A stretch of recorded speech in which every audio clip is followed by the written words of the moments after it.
Good evening. Good evening. Welcome to quiet old Lewiston.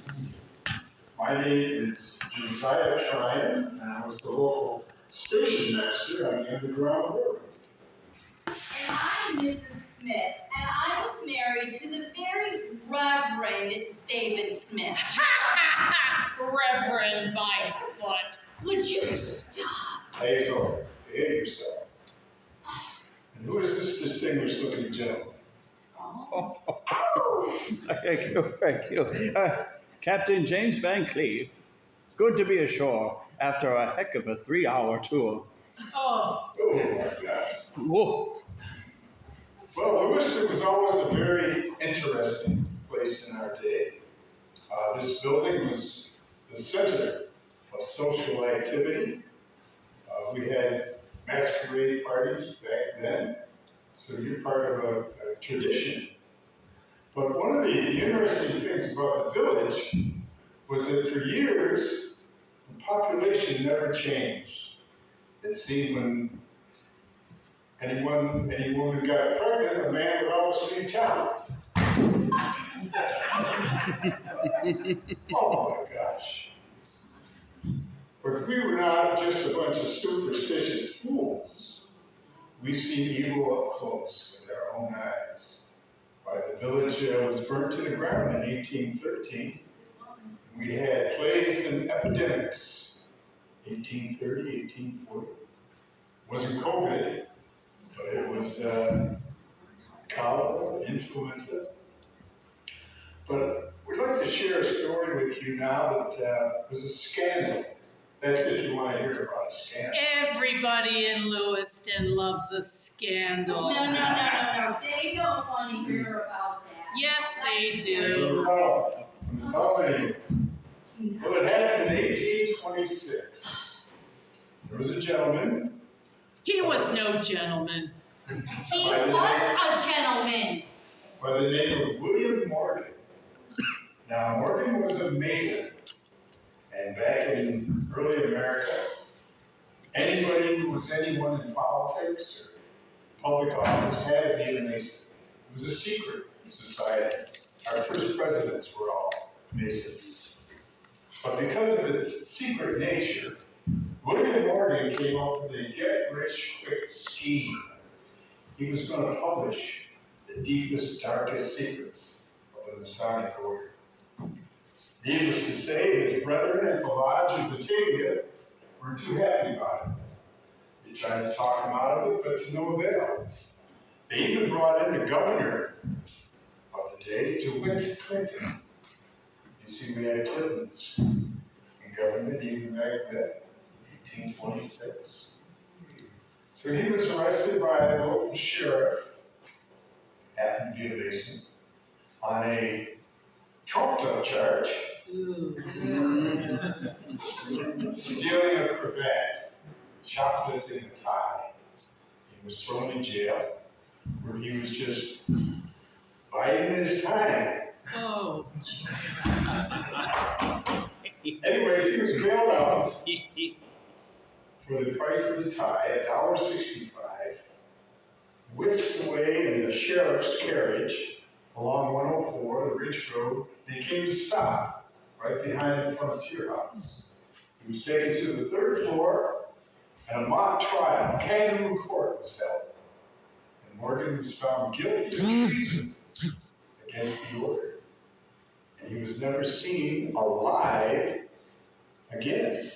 But I saw the whole thing. I saw the sheriff and his men drag William Morgan, kicking and screaming bloody murder into that carriage. And the last thing anybody heard that night was the crack of the whip and the flank of that horse as that carriage went flying down River Road just as fast as you could ever imagine. And indeed, Morgan was never seen alive again. Now, some people might tell you that his head rests at the bottom of the well down at Fort Niagara. Other people talked about a hand that floated up on the shore of Lake Ontario. Oh, And it had Morgan's wedding ring on it. who gave his hand in marriage? She refused to identify that hand as the one belonging to William Morgan because his wife was only 13 years old. She was not, she was 14. She was 13 years old. She was a 13-year-old bride of that evil man. Anyway, nobody ever really knew what happened to Morgan the Mason, but Mrs. Smith might know something. Well, in the end, Morgan himself became the Mason's deepest, darkest secret. And many of the most prominent people in the village, including Reverend David Smith, The very Reverend David Smith. were implicated in his disappearance. Mrs. Smith? Oh, thank you, Josiah. Well, my husband was the very Reverend David Smith, They know. preacher of the Presbyterian Church, just a few blocks away. It wasn't easy being married to a man who was considered to be so close to God. But every Sunday morning, I sat in the first pew to hear those sermons. They were so good for your soul, with advice for living a good, clean, moral life, with just enough hint of spice to keep folks like you from nodding off in the pews. Now, against my wishes, my husband was a Mason, but his lofty place of honor ended the night that William Morgan disappeared. And the only thing that William Morgan wanted to do was to expose the dangers of Masonry to good folks just like you. Right. That night, I overheard my husband and his Masonic brethren talking. They were drunk, every single one of them, including my husband. They said that William Morgan's body had drifted below the murky waters of Lake Ontario, aided by the weight of a rock, and they said that his throat was slit from ear to ear, and that his tongue was ripped out by its roots. Ooh, a proper Masonic punishment, they said. Well, a few days later, a body washed up on the shores of Lake Ontario, wearing the same clothes that William Morgan had on, and double rows of teeth. Double rows of How teeth? do you know that? How could we check? They can check on the magic box. That was The interweb, the face tube, with the giggle now? Okay. the magic box tells Magic. you everything. Well, no one really knew what happened, but the Presbyterians thought they knew. They kicked my husband right out of the church. And you know what he did? He walked around the corner and he started a new church. I guess the Presbyterians. Presbyterians didn't have they had a problem with being a Presbyterian and murderers. But the Episcopalians didn't. Yeah, no, they Oh. didn't. Well, my husband was a little mixed up. The ghost of William Morgan did haunt him the rest of his days, but he kept on serving up those sermons that were so good for your soul.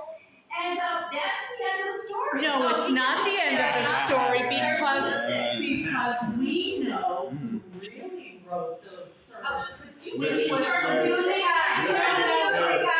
Nancy. Mrs. Smith, you're all friends here. It was improper for a woman to write her husband's sermons. Sure. Well, now everybody Bingo. knows. Bingo. Thank you very Bingo. much, Hazel. Yeah, yes. Sounded bad. Well, we also have a distinguished visitor, Captain James Van Cleve. Oh, let me empty out this thing. Yeah. Actually, good in my hands. Oh, well, goodness, take no too much offense, my dear. And, well, I found that hand, you know. I left it, by the way. It's like you pick up a penny off the ground or something. It's heads up, you get one fortune. If you pick up the back of it, it's another fortune or something. Well, I found the left hand. Is that fortuitous, do you think? Yes. Anyways, I'm Captain James Van Cleve of stock captain in the area. I'm also a scientist, artist, inventor, and a prominent member of Lewiston society. Nothing else? I know every ship on Lake Ontario, and I swore to my God that I would curse anyone who would harm the sailors on those waters. But I can also turn the phrase. Listen to this, if you can. One fine day, in the middle of the night, two dead sailors got up to fight. Back to back they faced each other, drew their swords, and shot each other. Wow. The deaf policeman heard the noise and came to arrest the two dead boys. If you do not believe this lie is true, just ask the blind man. He saw it too. And you know it. Well, now let me tell you something else. A story that will chill you to the bone. The year was 1838. I was sailing my steamer on a trunk to Canada, the hired barge behind me, when pirates, dirty, filthy scoundrels, took over my ship. They smashed the pilot house and murdered my first mate, blowing his brains to smithereens. Well, they beat me unconscious and left me for dead. I woke up later on my own ship as it was floundering helpless in the waves. The only thing left of the pirates were their empty boots, for they had been snatched by the sea witch and pulled into a deep, dark, watery lair. The sea witch. The sea witch, indeed. Sea witch. My ship is haunted now and bars these waters, threatening anyone who would wish to bring harm. Whether it is raining, or snowing, or a hurricane or blowing, she sails the lake. In fact, on a full moon, you can hear the cackling of the skeleton crew, and it warms my cold heart to hear such laughter.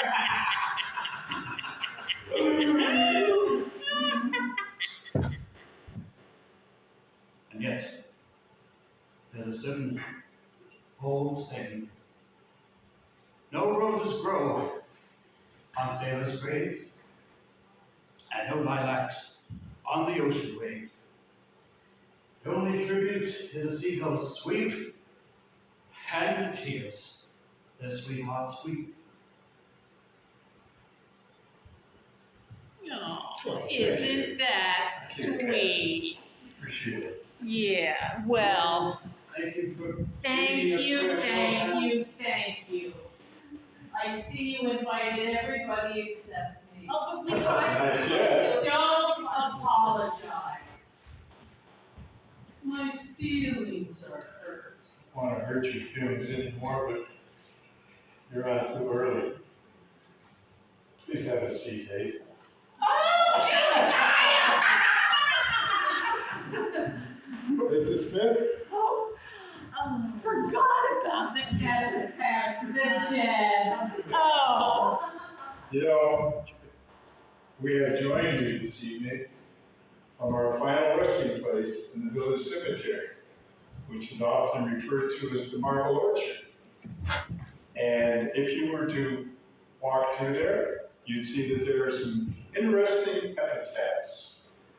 We're going to share a couple of our favorite with you this evening. I think you know who follows us. One of my favorites is, beneath this stone, my wife doth lie. Now she's at peace, and so am I. There's a famous one out west that says, here lies the body of good old Zeke, second fastest draw in Cripple Creek. And I have one. Yes. Grieve not, my husband dear. I am not dead, her first to die, and in a short time you shall come to I. Well, my dearest, please do not wait for me after my life, for I have taken upon myself another wife. Oh, what? Oh, scoundrel. Well, now, so you invited everybody except me. Don't apologize. It slipped my mind. My feelings are hurt. Yes. But that doesn't mean I won't try to be civil. I was beautiful once. He called me his queen and promised we would marry. But his attention was always drawn to another pretty face. I turned a blind eye and a deaf ear, but hatred grew in my heart, and my beauty faded. Now they call me Hazel, Witch Hazel. I was abandoned in the woods as a baby. They said my mother was a loose woman and my father was just an unknown color. But I knew who my father was. He was a pillar of Lewiston society, and he knew who I was. We looked very much alike. After my lover left me, I made my own rules. I threw away my corset and I moved into the woods where I could live in peace and quiet with all my lovely cats. It was there I learned about the planets and the stars and how to use herbs. I became a midwife and I helped to bring babies into the world. And I counseled young women who had gotten themselves in trouble. I treated ill-tempered babies and women with nervous complaints. And I treated men who needed to have their confidence restored. Unfortunately for my faithless lover, I learned about lotions, potions, spells, and curses, and I performed black magic in the dark. Unfortunately for my faithless lover, my potion blinded him, and my elixir slowed his heart, and he became paralyzed from the waist down. Oh my And the skin on his neck bubbled up into pus-filled blisters. Yes. He was helpless and repulsive, and as putrid, smelling as a dead skunk. Yes, I blinded him. I blinded him to the charms of other women because, you see, I would rather have gone blind myself than to see him in the arms of another. Now, which of my herbs shall I use to make him love me? Ashwagandha? No. Belladonna? Deadly nightshade? Ah, I'll use cannabis to make him hungry for me. And I'll use mistletoe to make me irresistible to him. That's the thought. For all the tears he made me shed, he'll drink my potion and fall down dead. And if his friends are feeling blue, they'll drink my potion and go blind too.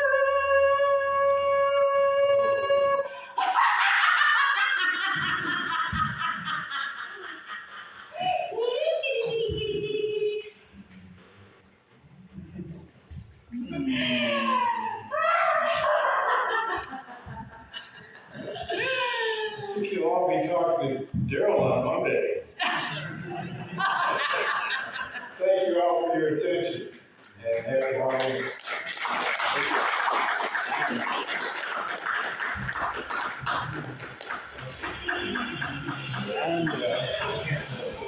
And when and where we go, only the shadows know.